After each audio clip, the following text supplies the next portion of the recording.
Assalamualaikum warahmatullahi wabarakatuh. Kembali lagi di channel Sarang Dedemit. Ratna berdiri di depan pintu kontrakannya di Jakarta dengan tubuh gemetar.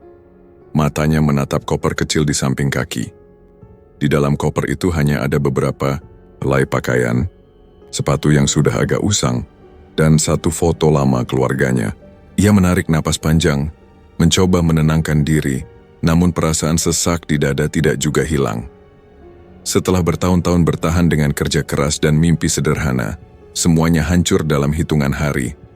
Pekerjaan yang menumpuk tanpa henti, target yang tak masuk akal, ditambah kabar pacarnya memilih wanita lain yang lebih berada, membuatnya tidak lagi punya alasan untuk tinggal. Ia mengunci pintu kontrakan dengan tangan bergetar. Tidak ada lagi yang ingin ia jaga di kota itu. Ratna berjalan ke jalan besar, naik taksi online menuju terminal. Sepanjang perjalanan wajahnya kosong, lampu-lampu jalan Jakarta berkelebat, tapi hatinya tidak tertambat pada satupun kenangan indah. Ia hanya ingin pergi, sejauh mungkin, dari tempat yang telah merenggut tenang hidupnya. Perjalanan bus menuju Jawa Barat memakan waktu hampir 8 jam. Tubuh Ratna lelah, tapi matanya enggan terpejam. Ia duduk di kursi sempit, menatap gelap jendela, sesekali memejamkan mata untuk mengusir pikiran buruk. Roda bus berderit melewati jalan menanjak, kabut tipis mulai menyelimuti jalur pegunungan. Dalam diam, Ratna merasa seperti orang asing yang tersesat dalam hidupnya sendiri. Saat bus berhenti di sebuah terminal kecil di lereng gunung, Ratna turun dengan langkah berat. Di sana, bibinya, Bu Sarti, sudah menunggu dengan motor bebek tuanya. Bibinya menyambut dengan senyum tipis lalu mengambil koper dari tangan Ratna. "Kamu kurusan nak," ujar Bu Sarti pelan sambil mengamati wajah keponakannya. Ratna memaksakan senyum. "Iya Bi, capek kerja di Jakarta." "Ya sudah, di sini kamu istirahat dulu. Jangan dipikirin yang sudah lewat."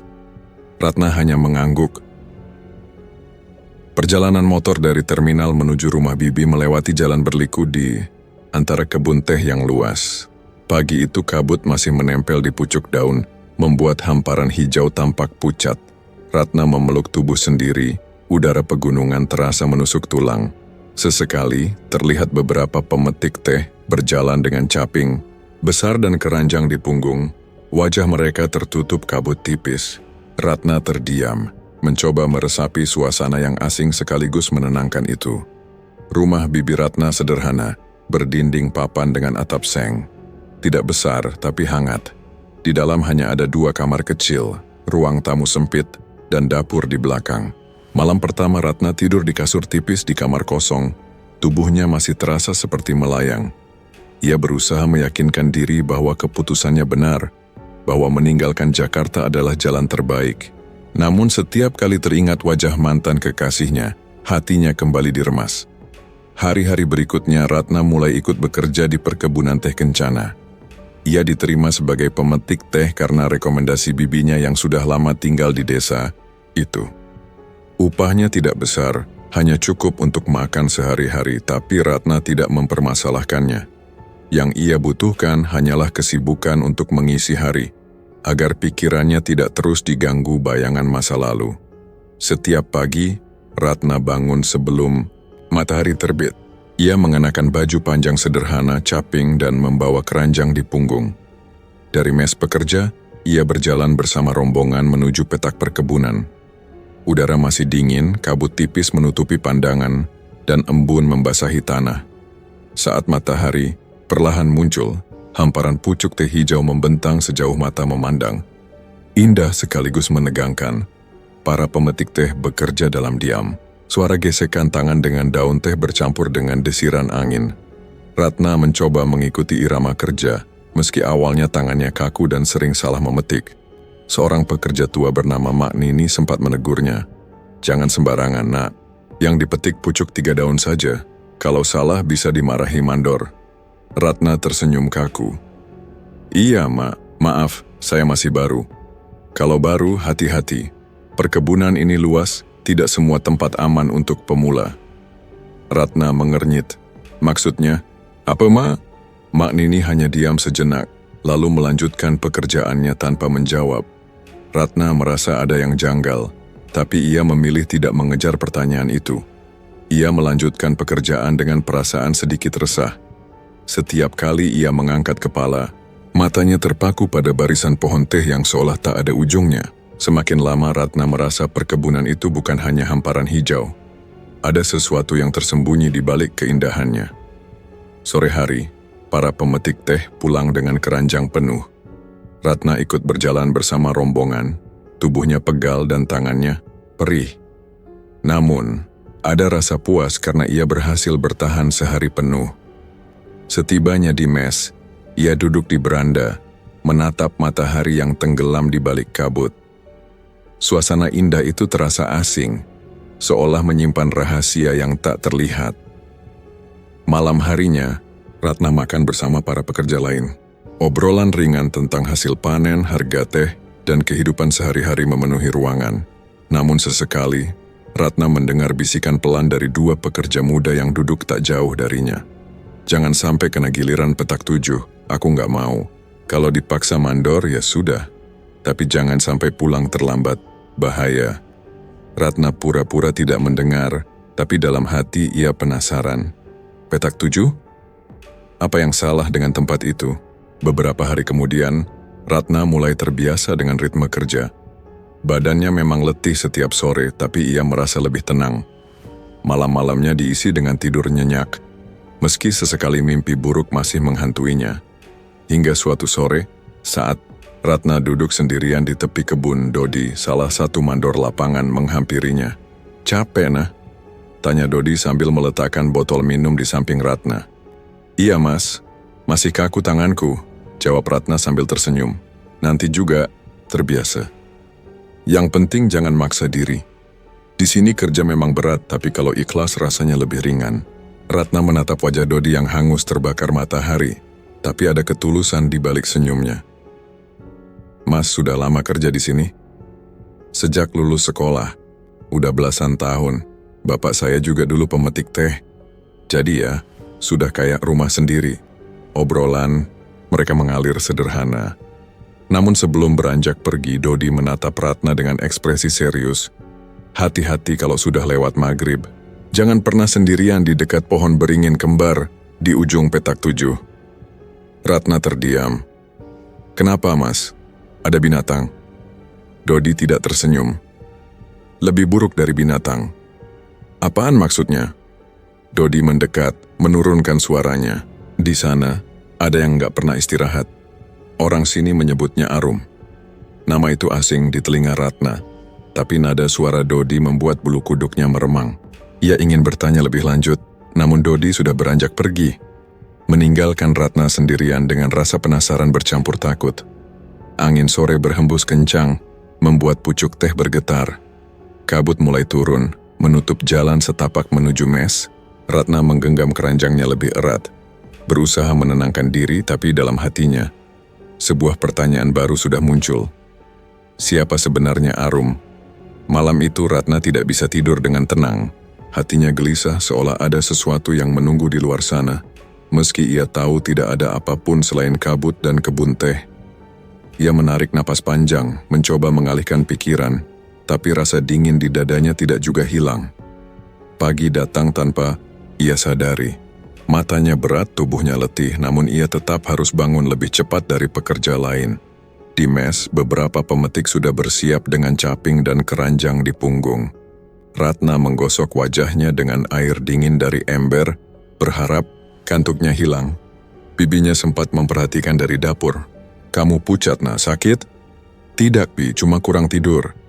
"Kalau capek, jangan dipaksakan."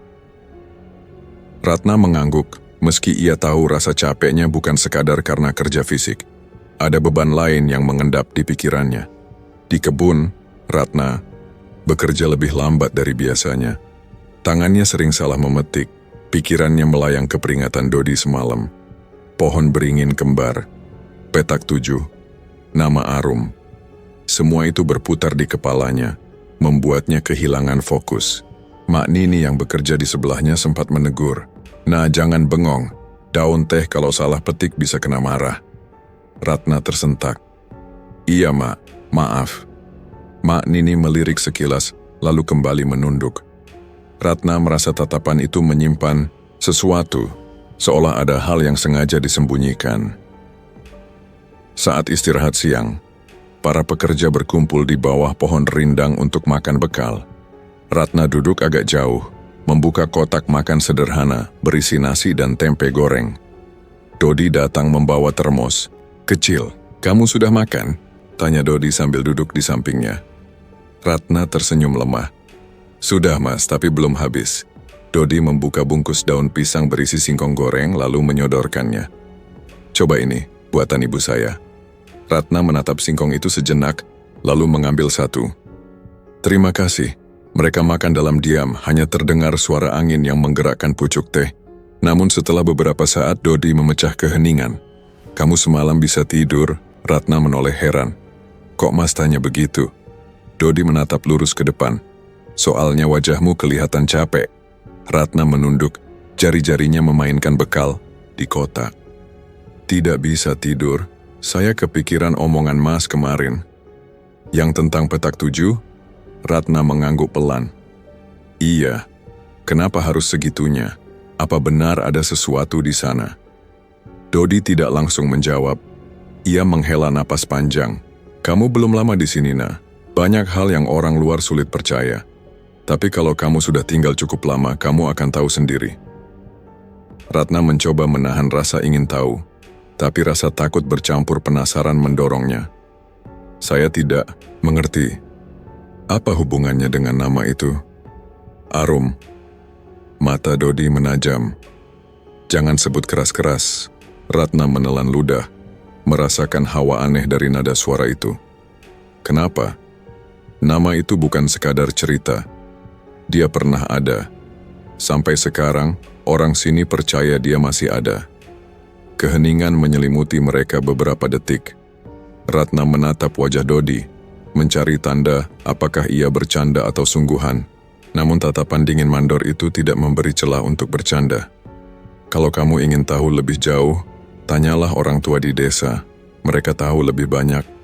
Tapi jangan pernah coba-coba ke petak 7 setelah maghrib. Itu bukan tempat yang bisa dianggap main-main." Ratna tidak bertanya lagi. Ia tahu Dodi sudah berkata sejauh yang ia mau. Namun perasaan resahnya justru semakin besar. Nama Arum kini menempel di kepalanya, menjadi beban yang sulit dilepaskan. Sore itu, saat pekerjaan selesai, Ratna berjalan pulang bersama rombongan pemetik.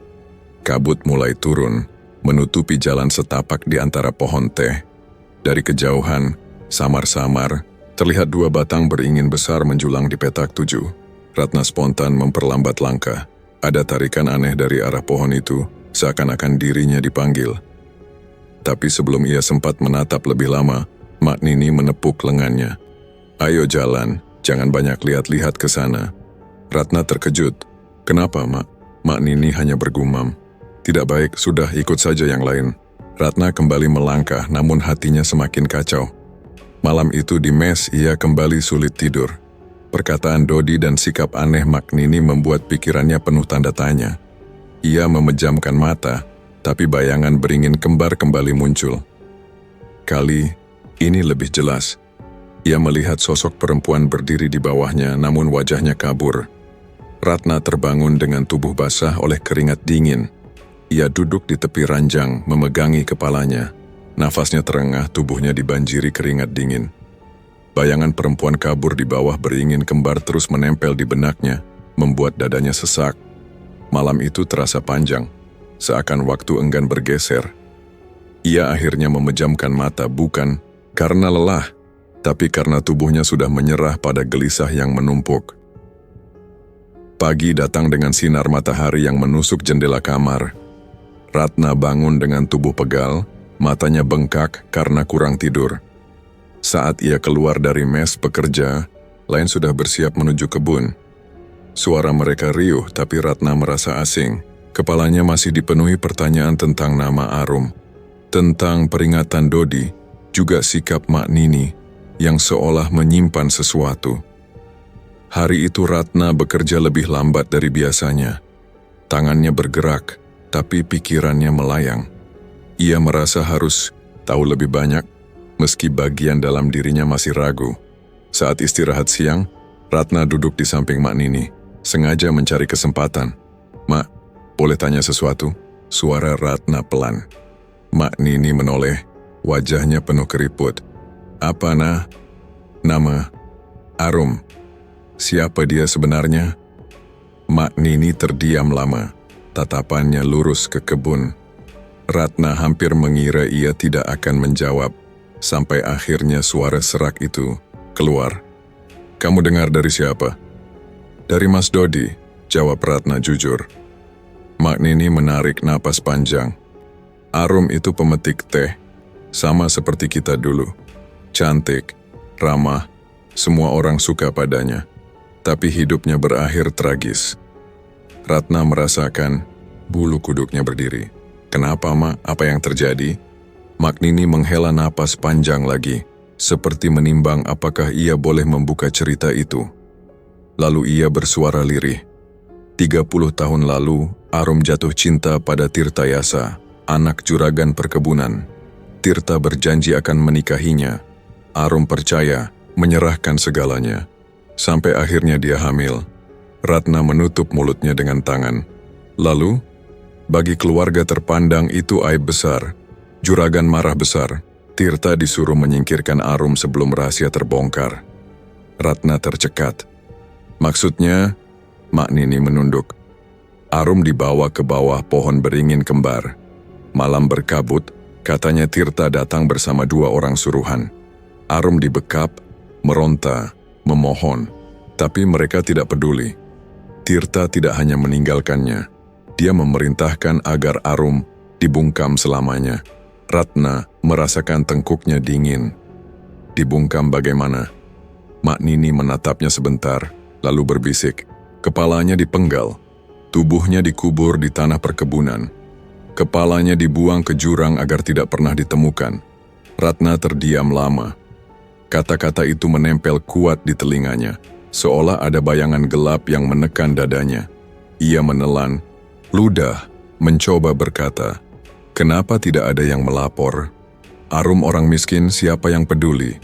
Orang-orang hanya bisa diam. Kasusnya ditutup begitu saja, dianggap hilang." Sejak itu kabarnya arwah Arum gentayangan mencari sesuatu yang direnggut darinya. Ratna merinding. Ia ingin bertanya lebih jauh, tapi Mak Nini berdiri. "Sudah cukup. Jangan kau cari tahu terlalu dalam. Yang hilang biarlah hilang." Lalu ia meninggalkan Ratna yang duduk membeku. Sepanjang sore, Ratna tidak bisa fokus bekerja. Setiap kali matanya menatap hamparan teh, bayangan seorang perempuan yang teraniaya muncul. Ia membayangkan malam berkabut, beringin kembar berdiri angkuh, dan suara tangisan yang dipaksa berhenti dengan cara paling kejam. Rasanya perutnya mual, seolah ia bisa merasakan penderitaan itu. Malamnya, di mes, Ratna mencoba membicarakan hal itu dengan seorang pekerja tua lain, Pak Barman. Ia duduk dekat tungku kecil sambil menghangatkan tangan. "Pak, saya mau tanya, Arum itu siapa?" Pak Barman menoleh tajam. "Kamu dengar dari mana nama itu?" "Dari Mak Nini." Pak Barman mendengus. Orang tua itu seharusnya tidak banyak cerita. Tapi kalau sudah dengar ya sudah. Arum itu nyata. Dia korban dari orang berkuasa. Dulu saya juga ada di sini. Malam itu saya lihat Tirta jalan ke arah beringin bersama 2 orang. Besoknya Arum hilang. Tidak ada yang berani tanya. Ratna menatap Pak Barman lekat-lekat. "Jadi benar dia dibunuh?" "Benar. Dan sampai sekarang tanah ini tidak pernah tenang." Keheningan panjang menyusul. Ratna merasa tubuhnya semakin berat. Suara jangkrik dari luar jendela terdengar makin nyaring, membuat dadanya sesak. Ia ingin percaya semua itu hanya cerita lama, tapi wajah Mak Nini dan nada suara Pak Barman membuatnya yakin. Sebelum tidur, Ratna duduk di ranjang, menatap jendela. Pikirannya masih penuh dengan cerita tentang Arum. Ia mencoba menutup mata, namun bayangan seorang perempuan yang diperlakukan dengan kejam terus muncul. Malam itu ia tertidur dengan gelisah, tubuhnya berbalut resah yang menempel hingga pagi.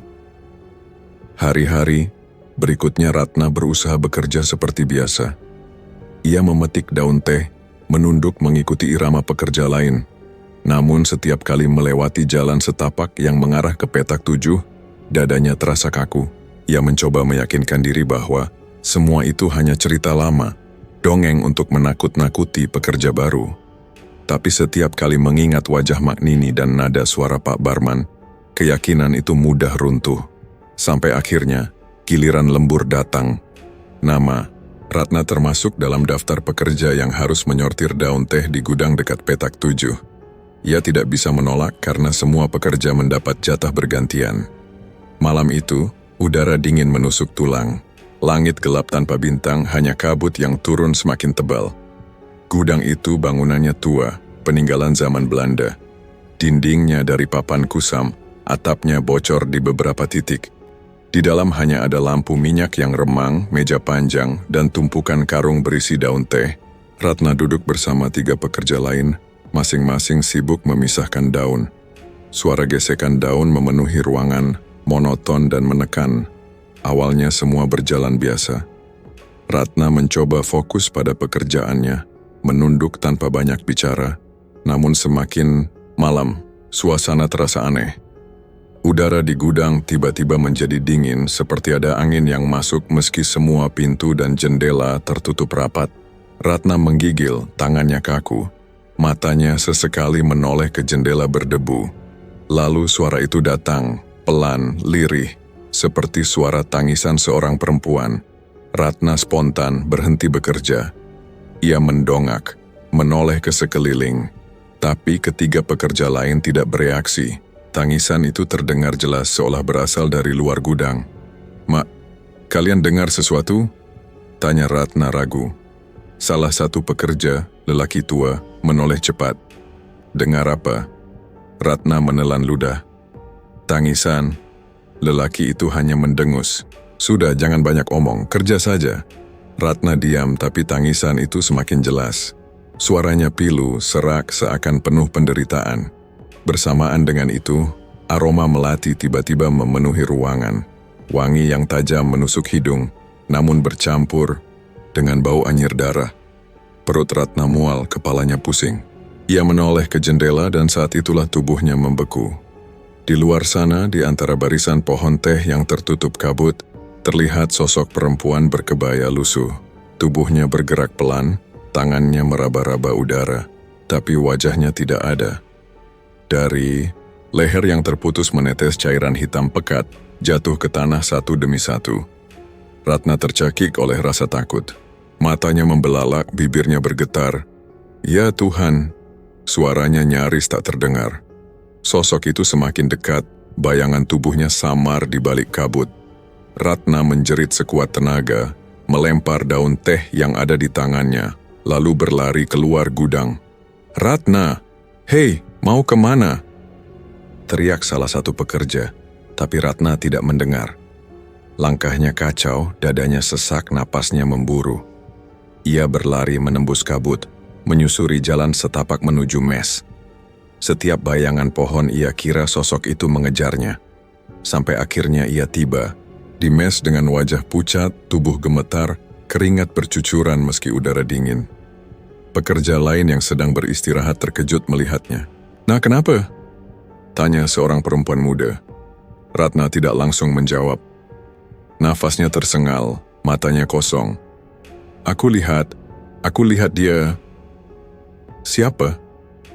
Ratna mengguncang kepala. "Perempuan tanpa kepala.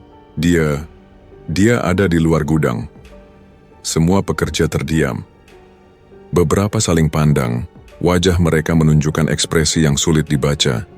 Tidak ada yang tertawa atau menyangkal, seolah mereka sudah tahu apa yang Ratna lihat. Dodi yang saat itu baru datang dari ronda malam menghampiri. "Ratna, tenang. Duduk." Ia menuntun Ratna ke bangku panjang. Ratna memegangi tangan Dodi erat-erat. "Aku tidak bohong, Mas. Aku lihat dia dengan mata kepalaku sendiri." Dodi menatap serius. "Aku percaya." Ratna terisak. Kenapa tidak ada yang bilang kalau dia benar-benar ada? Semua orang hanya berbisik-bisik. Dodi menarik napas panjang. Karena di sini semua orang sudah tahu, tapi tidak semua orang berani bicara. Suasana di mes hening. Pekerja lain memilih diam, tidak ada yang menanggapi. Ratna merasa sendirian meski dikelilingi banyak orang. Tubuhnya masih gemetar, keringat dingin mengalir di pelipis. Ia hanya ingin masuk kamar, bersembunyi di balik selimut, dan melupakan semuanya. Tapi bayangan perempuan tanpa kepala itu menempel di benaknya, tidak bisa hilang. Malam itu Ratna tidak bisa tidur. Sosok berkebaya lusuh berjalan perlahan, tangan meraba-raba di udara. Bau melati bercampur darah seakan masih tercium, menusuk sampai membuat perutnya mual. Ratna memeluk bantal erat-erat, tubuhnya bergetar. Ia menunggu pagi datang, tapi waktu terasa lambat, seolah malam sengaja menahannya di dalam ketakutan. Hari-hari berikutnya berjalan semakin berat. Ratna merasa tidak pernah benar-benar sendirian. Ketika ia bangun pagi, ia melihat bayangan samar berdiri di ujung tempat tidurnya, meski saat ia berkedip bayangan itu menghilang. Di kamar mandi saat hendak mencuci muka, kaca memperlihatkan sosok berkebaya lusuh tanpa kepala berdiri di belakangnya. Ratna menjerit, menjatuhkan ember air, lalu keluar dengan wajah pucat.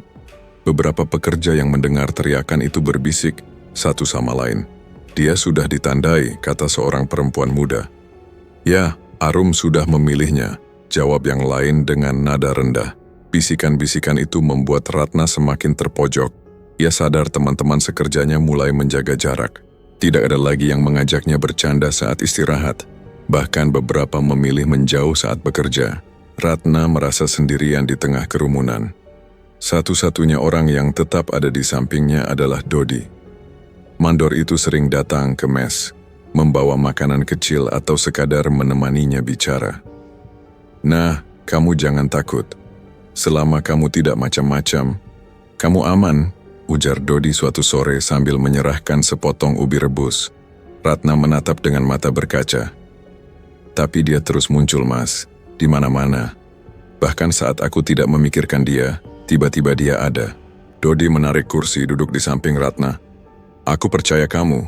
Tapi jangan biarkan rasa takutmu menguasai. Kalau kamu tunjukkan kamu lemah, itu bisa lebih parah." "Bagaimana kalau aku tidak kuat?" Suara Ratna bergetar. Dodi menghela napas. "Aku di sini. Kamu tidak sendirian." Kata-kata itu membuat hati Ratna sedikit tenang. Namun di balik kehangatan itu, ia merasa selalu ada mata lain yang mengawasi. Malam hari ketika ia berbicara dengan Dodi di beranda mes, kabut turun menutup hamparan kebun. Ratna sering merasa ada bayangan berdiri jauh di antara barisan pohon teh. Bayangan itu tidak bergerak, hanya berdiri, seolah memperhatikan hari demi hari. Kedekatan Ratna dan Dodi semakin kuat. Mereka mulai saling terbuka, saling berbagi cerita tentang masa lalu. Ratna menceritakan bagaimana ia hancur di Jakarta. Sedangkan Dodi menceritakan hidupnya yang sejak kecil tidak pernah jauh dari perkebunan.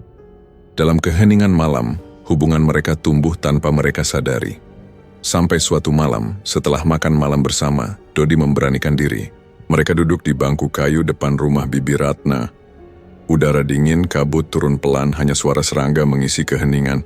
"Nah," suara Dodi berat, "aku tahu ini mungkin terlalu cepat, tapi aku merasa kamu orang yang berbeda.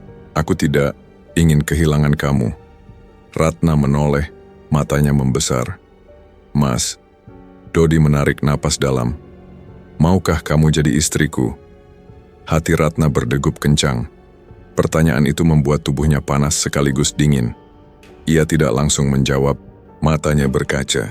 Namun sebelum ia sempat bicara, matanya menangkap sesuatu di kejauhan.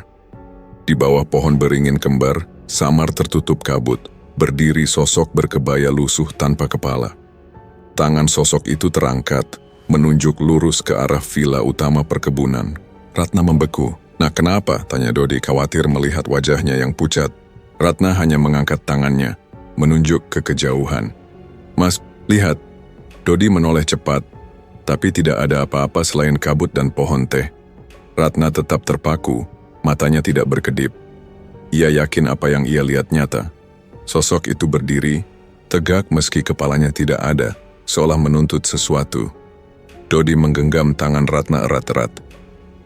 Sudah, jangan lihat ke sana, fokus ke aku. Ratna menoleh, wajahnya gemetar. Kenapa dia menunjuk ke villa itu, Mas? Apa yang dia mau? Dodi tidak menjawab. Wajahnya tegang, matanya menatap tanah. Keheningan panjang membungkus mereka. Ratna masih duduk di bangku kayu depan rumah bibinya. Jemarinya saling menggenggam, sementara kabut perlahan menutup kebun di kejauhan. Dodi tidak banyak bergerak. Nafasnya pelan, tapi tegangnya terlihat dari rahang yang mengeras. Pertanyaan yang tidak terucap menggantung di antara mereka, menekan dada seperti batu. Saat Ratna mengangkat wajah, matanya bertemu dengan tatapan Dodi yang akhirnya mengalah. Aku harus bilang sesuatu, ucapnya pelan. Suaranya tidak bergetar, namun terasa menahan beban lama. Ratna tidak menyela. Ia menunggu, merasa ada pintu yang sebentar lagi dibuka. Kakekku, Dodi menarik napas dalam, adalah salah satu saksi malam itu. Ratna menegakkan punggung. Malam ketika Arum, Dodi mengangguk sekali. Malam saat ia dibawa ke bawah beringin kembar. Ratna tidak langsung merespons. Hatinya berdebar kencang, dadanya sesak. Dodi menatap tanah, seakan memilih kata-kata yang paling aman. Kakekku tidak ada di lingkaran mereka. Ia hanya melihat dari jauh, dalam kabut. Ia kenal Arum, juga kenal Tirta. Ia tahu siapa yang membawa golok, siapa yang menahan tangan Arum ketika ia meronta. Tapi kakekku bungkam. Ia takut pada keluarga Tirtayasa, takut kehilangan pekerjaannya, takut keluarganya diusir dari rumah perkebunan. Sejak malam itu ia membawa dosa yang tidak pernah bisa ditebus. Ratna menelan ludah. Kakekmu tidak pernah mencoba bicara? Pernah. Kepada kepala mandor lama yang juga tidak berbuat apa-apa. Waktu itu kakekku pulang dalam keadaan menggigil. Wajahnya pucat seperti orang sakit. Esoknya ia diam, dan hari-hari setelahnya tetap diam. Sampai akhir hidupnya, ia tidak pernah menyebut nama Tirta di hadapan siapapun. Namun setiap malam Jumat, ia menyalakan lampu kecil di jendela dan berdoa lama sekali. Katanya, cahaya kecil itu untuk orang yang diseret ke gelap. Ratna menatap kabut yang kian menebal. Di dalam kepalanya, kepingan cerita lama mulai pasang, membentuk gambaran yang lebih jelas daripada sebelumnya. Jadi Mas percaya Arum ada? Dodi menoleh. Arum ada. Bukan hanya sebagai kisah. Arwahnya tidak sekadar menakut-nakuti. Ia mengingatkan. Mengingatkan apa? Bahwa yang dilakukan pada dirinya belum dibayar. Kata-kata itu seperti palu yang memukul pelan tetapi dalam. Ratna memejamkan mata sejenak. Keperihan yang tidak ia alami ikut menetes ke pikirannya. Apa yang dia inginkan? Dodi tidak berubah ekspresi. Keadilan, hening lagi. Di kejauhan, anjing desa melolong pendek, lalu sunyi kembali. Ratna merasakan ketegangan berbeda, bukan ancaman yang meledak, melainkan tekanan yang merayap pelan, masuk ke sela-sela napas. Kenapa? Aku, suaranya lirih. Kenapa seolah dia mendekat padaku? Dodi menatap lama, ragu menjawab. Mas, Ratna mendesak tanpa meninggikan suara. Beritahu saja. Mungkin karena kamu pendatang dan kamu tidak berdosa terhadapnya, ucap Dodi perlahan. Mungkin karena kamu perempuan yang di sini mengambil kerja yang dulu dia lakukan. Mungkin karena kamu tidak punya kepentingan selain bertahan hidup. Dan mungkin, Dodi berhenti sebentar. Mungkin karena hubungan kita mengingatkannya pada janji yang pernah menghancurkan hidupnya. Ratna menahan napas. Ia tidak marah, tapi kata-kata itu menembus pertahanannya. Ia menatap ujung sandal, mencari tempat menaruh rasa yang bercampur aduk. Aku tidak tahu apa yang harus kulakukan, katanya akhirnya. Tidak ada yang perlu kamu lakukan sekarang, jawab Dodi. Kamu hanya perlu kuat. Bagaimana kalau aku tidak kuat? Dodi menghela napas. Kalau kamu tumbang, biar aku yang menyangga. Kalau kamu terjatuh, biar aku yang mengangkat. Ratna menoleh, melihat kesungguhan yang tidak dibuat-buat. Ia mengangguk meski dalam dirinya masih ada ruang luas yang kosong, ruang yang diisi oleh cerita Arum. Angin malam bertiup pelan, membawa bau tanah lembab. Tidak ada yang bergerak, tidak ada tanda apapun selain kabut yang menutup jalan setapak. Malam merambat, dan mereka berpisah tanpa banyak kata. Ratna masuk ke kamar, menyalakan lampu kecil dekat kasur. Ia duduk di ujung ranjang, kedua telapak tangan menutupi wajah. Ketika lampu dimatikan, gelap tidak segera menjadi musuh. Justru sejenak terasa lega, seperti menyembunyikan luka dari pandangan siapapun. Namun ketika ia berbaring, bayangan itu datang seperti biasa. Bayangan kebaya lusuh, leher yang kosong, tangan yang meraba perlahan, dan langkah yang tidak pernah salah arah. Tidur datang terlambat. Saat akhirnya kantuk menariknya, mimpi tidak memberi jeda. Ratna berada di tepi kebun. Kabut setinggi pinggang bergerak pelan seakan bernapas. Di depannya berdiri sosok perempuan tanpa kepala. Tidak jauh namun tidak juga dekat. Ratna ingin mundur, tetapi kakinya menancap seperti akar. Sosok itu mengangkat tangan, rabaannya mencari-cari di udara. Dari lehernya, sesuatu yang gelap menetes, jatuh ke tanah dan menghilang tanpa suara. Kepalaku. Suara itu tidak keluar dari mulut, melainkan dari lubang gelap di lehernya, samar namun jelas. Kepalaku. Kali ini lebih dekat meski jarak tidak berubah. Ratna tidak menjerit. Dalam mimpi suaranya hilang.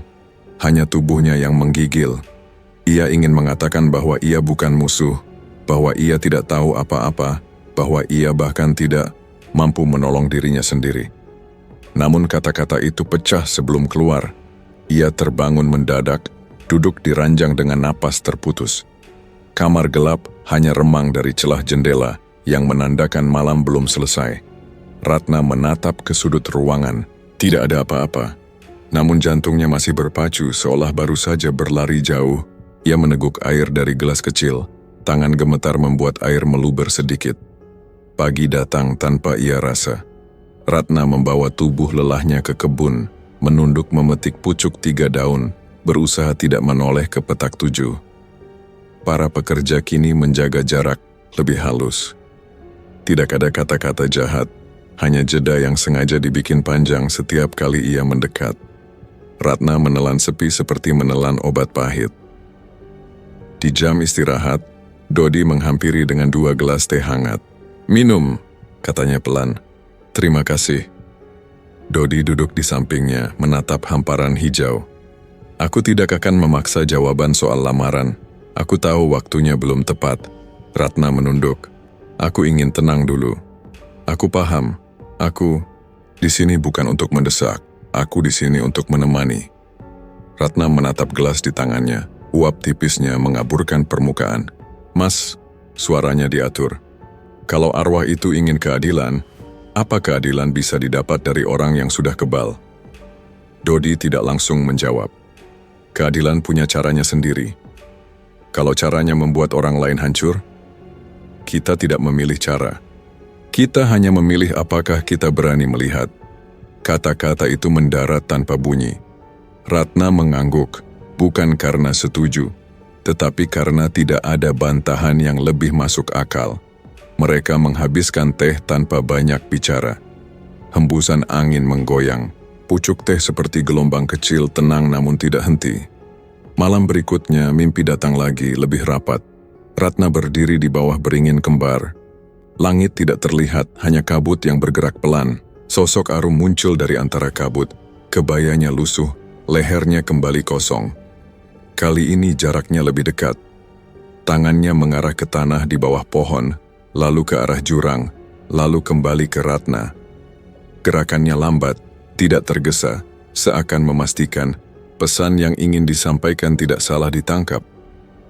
"Kepalaku," suara itu memanjang, seperti helaan napas yang tidak selesai. Ratna mencoba bicara. Aku tidak tahu di mana." Sosok itu diam, seakan menunggu kalimat lain. Ratna menatap tanah, merasakan kakinya menapak basah. Ia tidak berani menunduk terlalu jauh. Ia tidak ingin melihat apapun yang mungkin mengintip dari sela tanah. Ketika ia membuka mata, ia kembali di kamar. Dada naik turun kencang, keringat dingin menempel di pelipis, selimut tersingkap sampai lantai. Ia butuh waktu lama untuk menyadari bahwa ia aman. Kata aman sendiri terasa tidak tepat, tetapi ia tidak punya kata lain yang lebih pas. Ia duduk lama menatap jendela yang gelap, menunggu detik demi detik lewat agar pikirannya tidak runtuh. Esoknya, Ratna bercerita singkat kepada Dodi. Tidak semua bagian, hanya potongan yang sanggup ia ucapkan. Dia menyebut satu kata. Berulang-ulang, kata Ratna. Dodi mencondongkan tubuh. Kata apa? Ratna menatap tanah. Kepalaku. Dodi mengangguk pelan, seperti seseorang yang sudah menduga jawabannya. Sejak dulu begitu. Sejak dulu, orang-orang yang mengaku melihatnya, mendengarnya, sama seperti itu. Ratna terdiam. Ada aneh yang justru menenangkan, bahwa kepedihannya bukan satu-satunya. Ada saksi-saksi sunyi yang menyimpan hal serupa selama bertahun-tahun, menanggung rasa bersalah dan takut yang tidak pernah selesai. Rasanya seperti bergabung ke dalam antrian panjang yang tidak diketahui ujungnya. Malam merambat lagi. Ratna memegang lengan sendiri, berusaha menahan getar halus yang datang bergelombang. Ia tahu dirinya tidak bisa terus bersembunyi di balik rasa takut. Ketenangan tidak akan datang kalau tidak ada yang dituntaskan. Pagi, Ratna mencari Dodi di gudang timbang. Dodi sedang memeriksa karung daun teh, wajahnya tampak lebih lelah dari biasanya. Ketika melihat Ratna, ia mengangguk pelan, seakan sudah tahu alasan kedatangannya. Ratna tidak menunggu pembuka. Mas, aku tidak mau diburu mimpi terus, katanya, lirih tapi tegas. Kalau semua ini tentang keadilan, kita harus lakukan sesuatu. Dodi memandang Ratna lebih lama daripada biasanya. Kamu paham risikonya? Aku paham, jawab Ratna. Tapi aku lebih takut kalau tidak melakukan apa-apa. Dodi menghembuskan napas. Kalau begitu kita butuh orang-orang yang masih ingat malam itu, yang berani, meski hanya diam-diam. Sore harinya mereka mendatangi rumah kecil Pak Barman. Lelaki tua itu menatap mereka dari ambang pintu. Tatapannya ragu, namun tidak menutup pintu. Ratna membuka percakapan dengan hati-hati. Ia menceritakan mimpi-mimpinya dan suaranya yang berulang, lalu menambahkan pelan bahwa ia tidak ingin membiarkan tanah ini terus menanggung beban yang sama. Pak Barman duduk menatap lantai.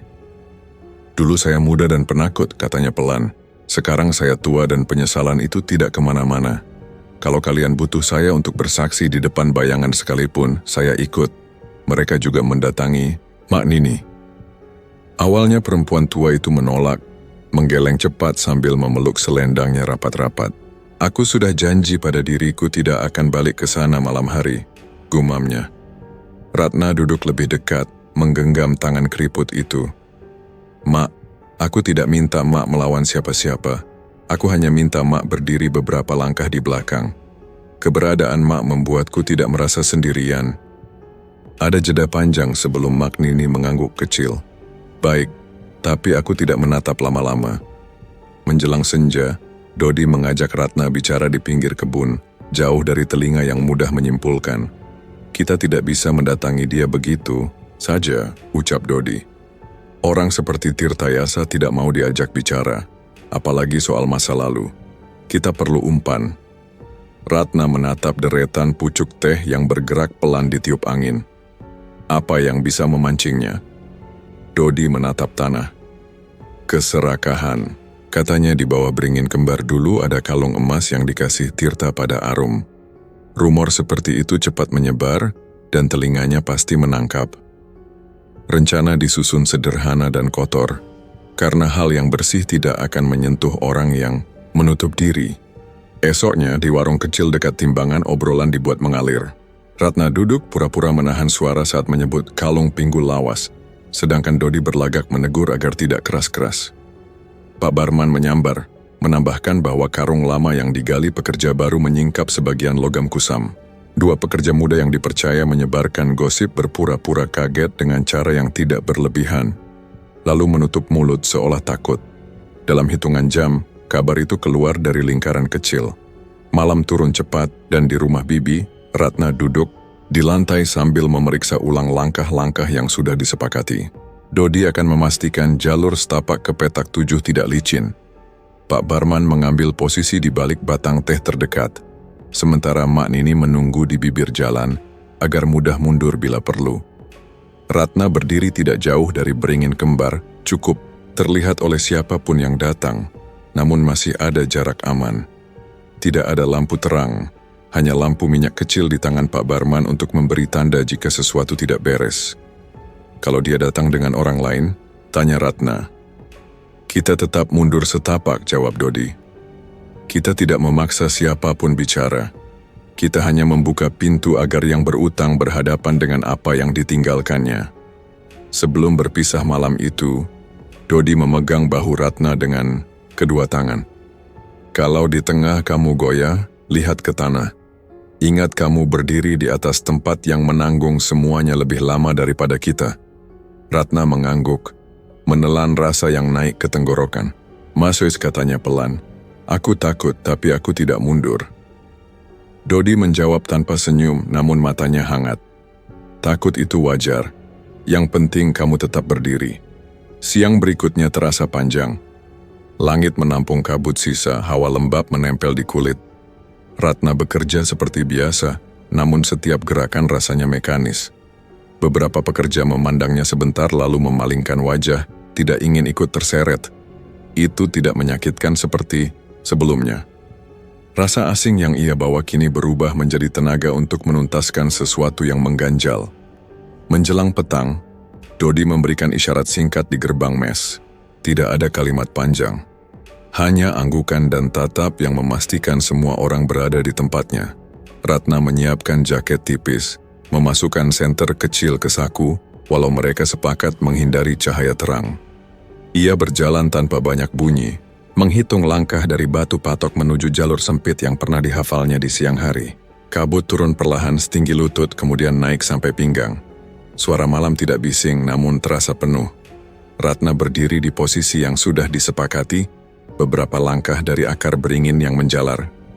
Di kejauhan, Mak Nini tampak, duduk di batu menunduk seolah berdoa dalam hati. Pak Barman menempel pada semak, lampu minyak kecil ditutup sebagian oleh telapak tangannya. Dodi bergerak seperti bayangan, memeriksa 2 kali jalur mundur, lalu mendekat ke sisi Ratna. Tidak perlu bicara kalau tidak perlu, bisik Dodi. Kita hanya menunggu. Ratna mengangguk. Napasnya ia atur, perlahan, walau jantungnya berdebar lebih keras dari biasanya. Udara membawa wangi lembab tanah. Pohon beringin berdiri seperti benda yang menolak bergeser, menyimpan lebih banyak dari yang tampak. Waktu berjalan lambat. Suara langkah pertama terdengar samar dari arah jalan datar, berat, teratur, tidak terburu-buru. Dodi menegang, meski wajahnya tetap menghadap ke samping, tidak langsung menatap sumber suara. Ratna memejamkan mata sejenak, seolah menancapkan dirinya lebih dalam ke tanah. Ketika ia membuka mata, sosok laki-laki tua bertubuh tegap tampak di sela kabut. Di belakangnya tidak ada siapapun. Ia membawa senter kecil, mematikan cahayanya sebelum benar-benar memasuki petak. Dari jarak itu, meski kabut menutup sebagian, Ratna mengenali garis wajah yang pernah dilihatnya dari jauh di halaman villa Tirtayasa. Langkahnya yakin, seperti orang yang datang untuk menjemput sesuatu yang dianggap miliknya. Ia berhenti beberapa meter dari akar beringin, menoleh singkat ke kanan kiri, lalu menunduk memeriksa tanah seolah mencari tanda. Dodi tidak bergerak, tapi suaranya pelan menyentuh telinga Ratna. Dia datang. Ratna tidak menjawab. Ia hanya menahan diri agar tidak mundur. Di bibir jalan, Mak Nini menegakkan punggungnya setapak, lalu kembali menunduk. Pak Barman menurunkan lampu minyak lebih rendah lagi, hanya seberkas cahaya kecil yang tersisa di sela jarinya. Tirtayasa berjongkok, menyentuh tanah dengan telapak tangan. Gerakannya tenang, namun Ratna menangkap sesuatu yang gelisah dalam cara ia menekan tanah, seperti sedang menahan sesuatu dari masa lalu agar tidak pecah. Di hadapan akar, ia mengambil ujung cangkul kecil dari balik jaket tebalnya, menancapkan ujungnya perlahan. Tanah lembab mengeluarkan bau yang menempel kuat pada hidung. Dodi menunduk tipis memberi tanda agar semua tetap di tempat. Ratna menatap ke tanah di depan kakinya, mengikuti pesan Dodi. Namun dari sudut matanya, ia merasakan ruang di sekeliling menyempit. Udara berubah makin berat, seperti ada sesuatu yang bergerak tanpa suara. Ratna menegakkan punggung. Telinganya menangkap desis angin yang pendek lalu kembali hening. Tirtayasa menggali lebih dalam. Cangkulnya mengangkat tanah sedikit-sedikit. Hela napasnya terdengar berat namun tertahan. Ia menoleh sekali lagi ke kanan kiri, lalu meneruskan. Ratna menelan ludah yang terasa pahit.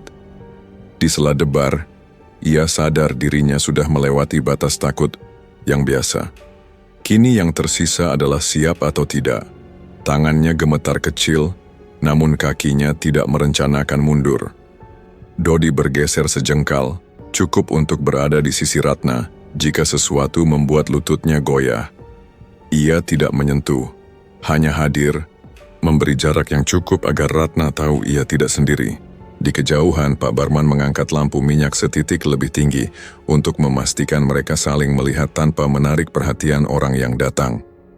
Waktu mengulur tanpa banyak peristiwa, namun tekanan di dada Ratna semakin padat. Ia menatap batang beringin yang terbelah dua, mengingat setiap potongan cerita yang pernah ia dengar. Janji yang dipatahkan, malam yang memerangkap, kepingan yang dibuang ke tempat gelap, semuanya bergulung di kepala, menambah berat pada keputusannya untuk berdiri di situ malam ini. Tiba-tiba, langkah pelan terdengar dari arah lain, bukan kaki manusia, melainkan langkah yang susah dipastikan berasal dari mana. Angin merayap menyisir, pucuk teh, membawa wangi yang sangat tipis nyaris tidak ada, namun cukup untuk mengingatkan Ratna pada semua malam tanpa tidur. Ia menahan napas. Pada kaca jendela kamarnya dulu bayangan itu hanya menampakkan diri sekejap.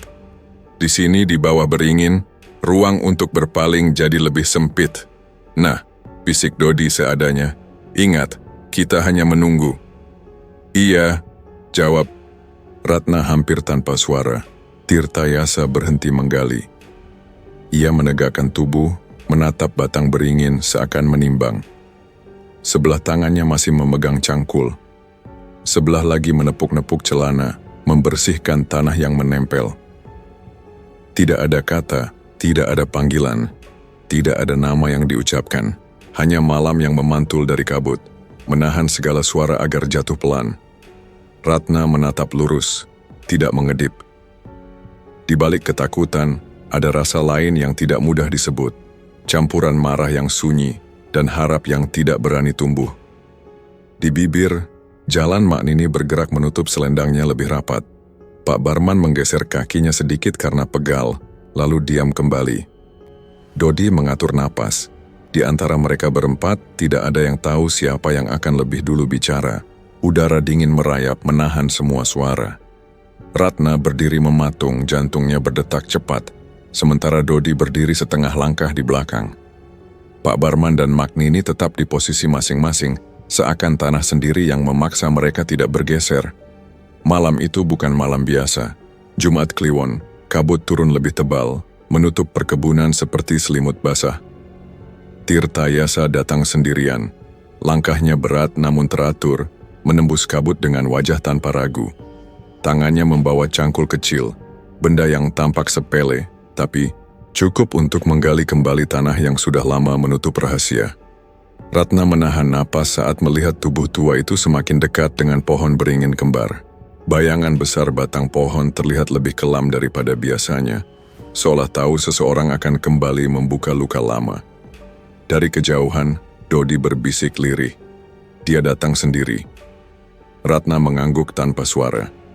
Tubuhnya gemetar, bukan hanya karena udara yang menusuk tulang, tapi juga karena perasaan aneh yang menekan dadanya. Ia tidak tahu harus menyebutnya apa, antara takut, marah, atau iba. Tirtayasa berhenti di depan akar besar yang menjalar ke tanah. Ia menatap sebentar, lalu tanpa banyak pikir mulai menggali. Cangkulnya menancap, mengangkat tanah basah.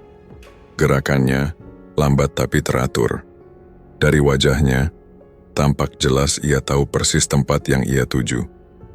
Tidak ada tanda ragu, seolah setiap sentimeter tanah masih menyimpan jejak yang pernah ia tinggalkan puluhan tahun lalu. Pak Barman menggenggam lampu minyak erat-erat, lalu berbisik ke arah Ratna meski suara hampir tak terdengar. Dia masih ingat, sejak dulu dia tidak pernah benar-benar lupa. Ratna menatap dengan mata berkaca, tubuhnya makin kaku. Semakin lama, suasana berubah. Dari arah kebun, angin dingin bertiup membawa aroma melati. Awalnya samar, lalu semakin kuat. Wangi itu tajam, menusuk bercampur bau anyir darah yang membuat perut Ratna mual. Ia menutup mulut menahan isi perutnya agar tidak keluar. Dodi menegakkan tubuh, matanya menatap kabut di sekeliling. Dia sudah dekat, katanya singkat. Ratna menoleh ke arah yang sama, dan bulu kuduknya langsung berdiri. Dari balik pepohonan, teh yang samar tertutup kabut, sosok perempuan berkebaya lusuh muncul. Tubuhnya berjalan pelan, tangan meraba-raba, tapi lehernya kosong. Dari potongan itu menetes cairan hitam pekat, menodai tanah yang dilaluinya. Setiap tetes jatuh tanpa suara, namun Ratna merasa dengungan aneh memenuhi telinganya. Ya Tuhan, bisik Ratna, tubuhnya gemetar. Mak Nini yang sejak tadi menunduk akhirnya bersuara serak. Dia datang untuk menagih. Tirtayasa yang sedang menggali mendadak berhenti. Ia menoleh, matanya menangkap bayangan itu. Wajahnya pucat, tubuhnya goyah. Cangkul yang dipegangnya hampir jatuh, tapi tangannya masih menahannya. Bibirnya bergetar, berusaha bicara, namun tidak ada kata yang keluar. Sosok itu terus berjalan, tidak tergesa, tapi setiap langkahnya membuat udara semakin berat. Ratna menatap tanpa bisa mengedip, matanya membasah oleh rasa takut bercampur iba. Dodi menyentuh lengannya, menahan agar ia tidak jatuh. "Bertahan, Nak," bisiknya. Ketika jarak semakin dekat, suara lirih terdengar. Bukan suara manusia, tapi suara yang keluar dari lubang di leher kosong itu. Suara seperti daun kering diremas patah, namun jelas membentuk satu kata. "Kepalaku." Ratna menutup mulut dengan tangan. Suara itu menghantam kepalanya, berulang-ulang, lebih dalam daripada mimpi-mimpi yang ia alami. "Kepalaku." Tirtayasa akhirnya berteriak, suaranya serak bercampur panik. "Pergi, jangan ganggu aku lagi." Suaranya pecah, tidak seperti orang berkuasa yang dulu ditakuti. Ia mundur satu langkah, lalu satu langkah lagi, tubuhnya limbung. Pak Barman menatap pemandangan itu dengan rahang terkatup. Dia akhirnya melihat apa yang dia buat.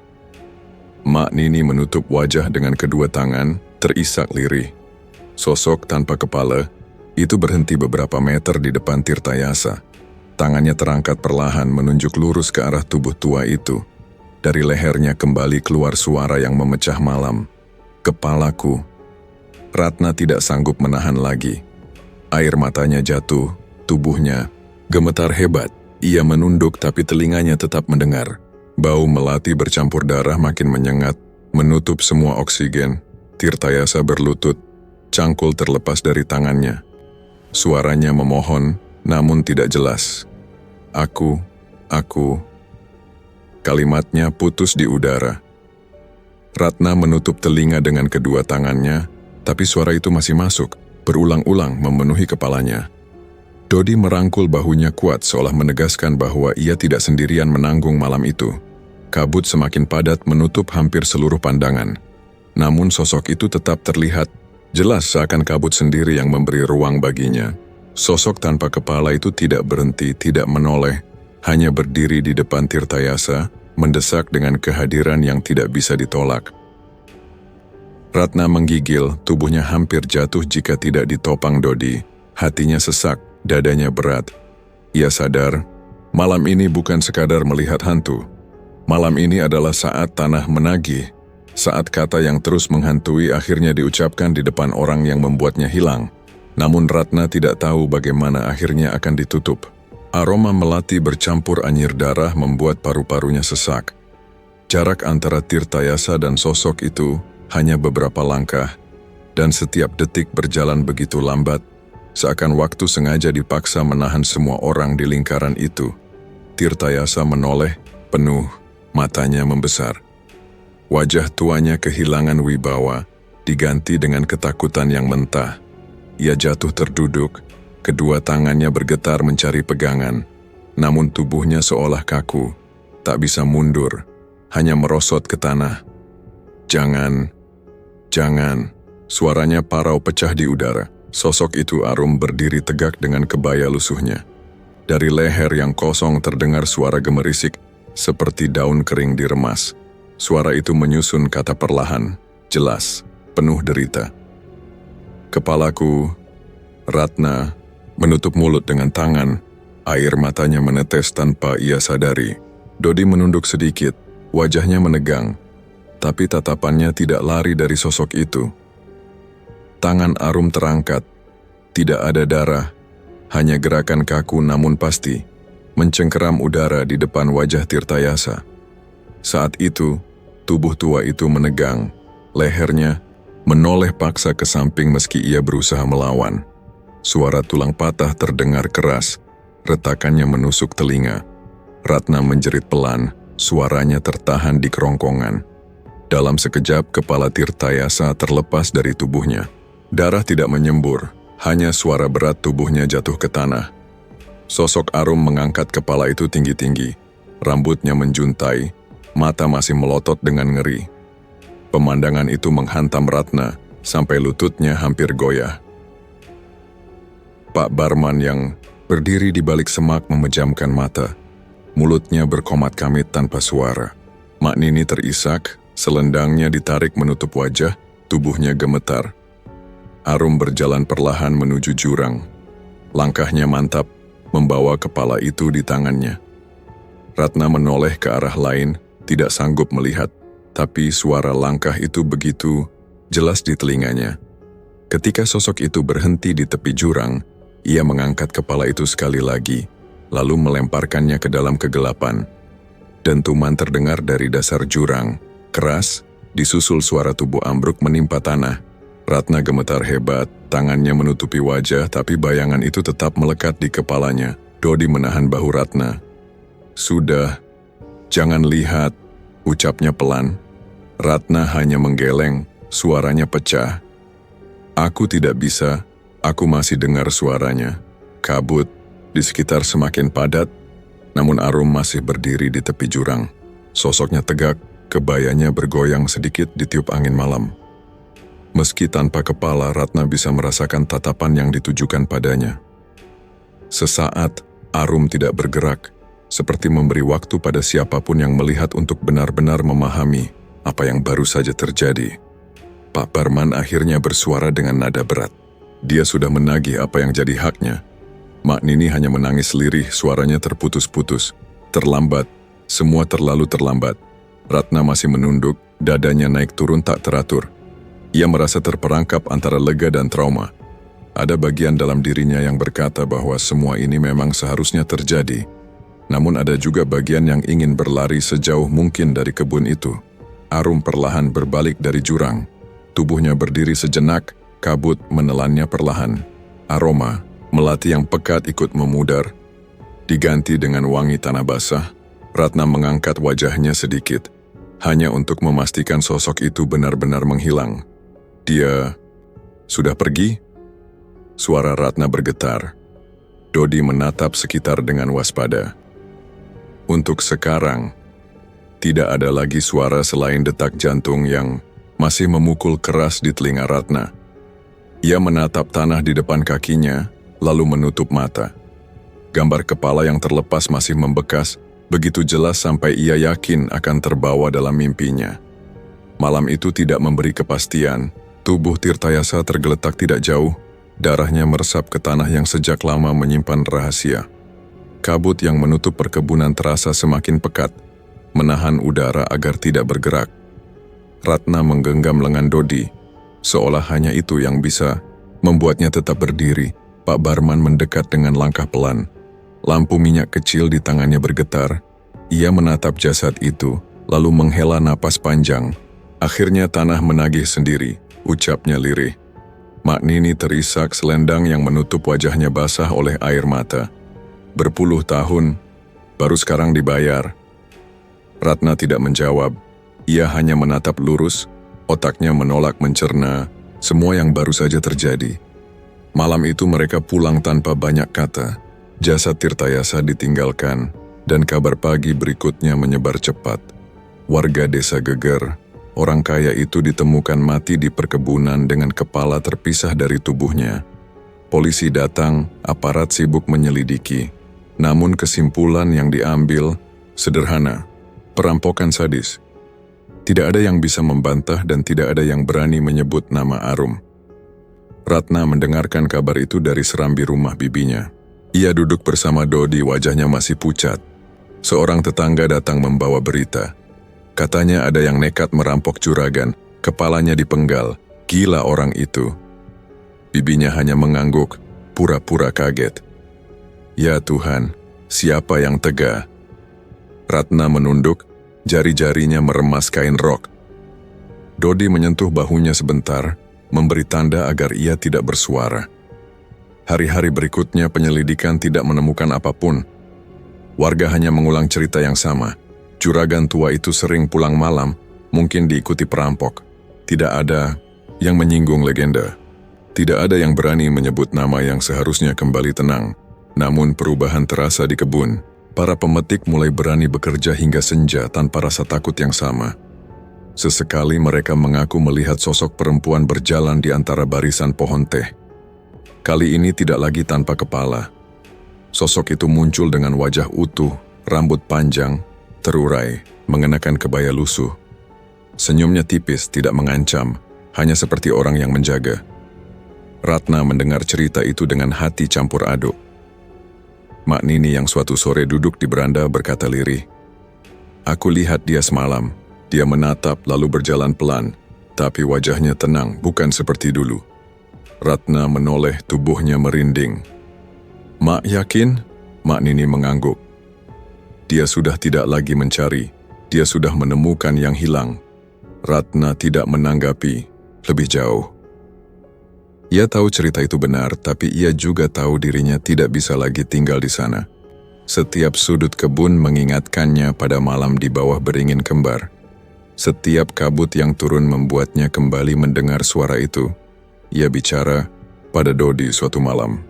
"Mas, aku tidak kuat lagi di sini." Dodi menatapnya lama. "Kamu ingin kita pergi? Aku ingin kita hidup tenang. Tidak harus jauh, asal bukan di sini." Dodi mengangguk tanpa ragu. "Kalau begitu kita pergi." Beberapa minggu kemudian mereka meninggalkan desa.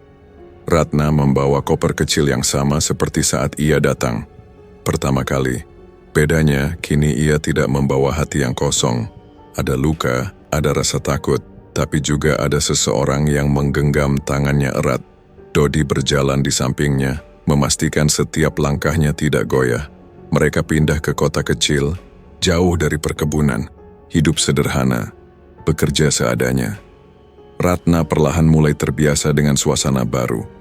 Namun malam-malam tertentu, ketika kabut tipis turun, ia masih teringat jelas wajah itu.